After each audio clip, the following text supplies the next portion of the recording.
Assalamualaikum warahmatullahi wabarakatuh.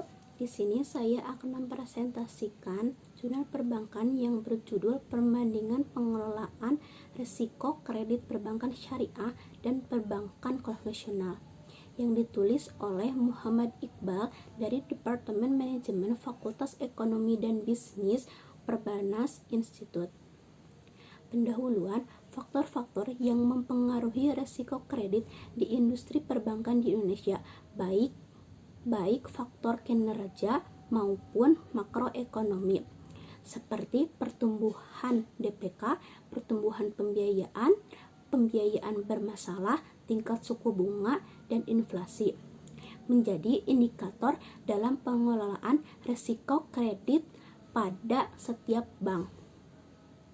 Perbankan syariah dan perbankan konvensional juga memiliki perubahan tingkat resiko kredit yang berubah seiring dengan pertumbuhan ekonomi dan juga dunia perbankan, sehingga penanganan resiko kredit menjadi hal yang menarik yang perlu dicermati sebagai salah satu strategi industri perbankan dalam meningkatkan kesehatannya dan meningkatkan kinerjanya. Metode penelitian ini menggunakan metode kuantitatif dengan pendekatan asosiatif kasual, dan selain itu juga peneliti menggunakan pendekatan komparatif guna untuk mendapatkan hasil perbandingan antara faktor-faktor yang mempengaruhi pembiayaan bermasalah pada perbankan syariah dan perbankan konvensional.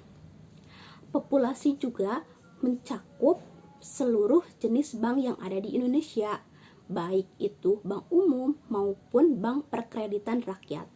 Dan sedangkan sampelnya menggunakan bank umum saja, baik bank umum syariah maupun bank umum konvensional. Hasil dari penelitian ini, perbankan konvensional sangat jauh berbeda dengan pendekatan perbankan syariah.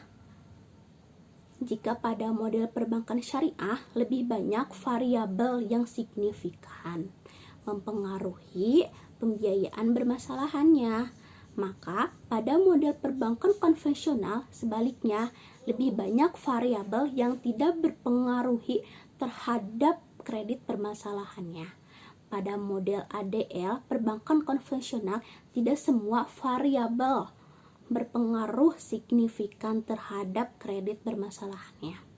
Sedangkan variabel kinerja perbankan konvensional yang berpengaruh signifikan adalah kredit bermasalahannya itu sendiri yang ada di 3 bulan yang lalu dan pertumbuhan dana pihak ketiga di 9 bulan yang lalu dan aset di setahun ke belakang.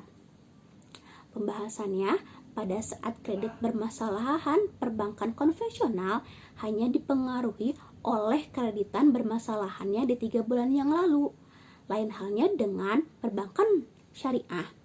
Perbankan syariah dipengaruhi oleh pembiayaan bermasalahan di 3 triwulan yang lalu secara berturut-turut.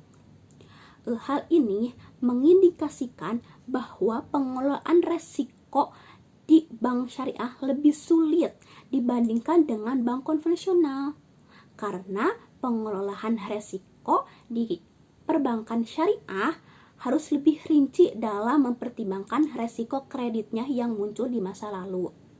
Hal ini juga mengindikasi bahwa dalam waktu yang relatif singkat, kurang lebih dari 3 bulan, kelompok perbankan konvensional sudah dapat melakukan pengendalian terhadap resiko yang akan terjadi di masa yang akan datang.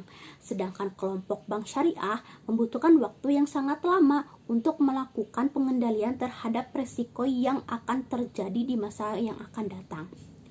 Berdasarkan hasil penelitian dan analisis pembahasan yang dilakukan dalam penelitian, berkesimpulan bahwa pembiayaan bermasalah yang timbul pada periode sebelumnya akan memicu resiko yang besar lagi di periode-periode yang akan datang, baik itu di perbankan syariah maupun di perbankan konvensional.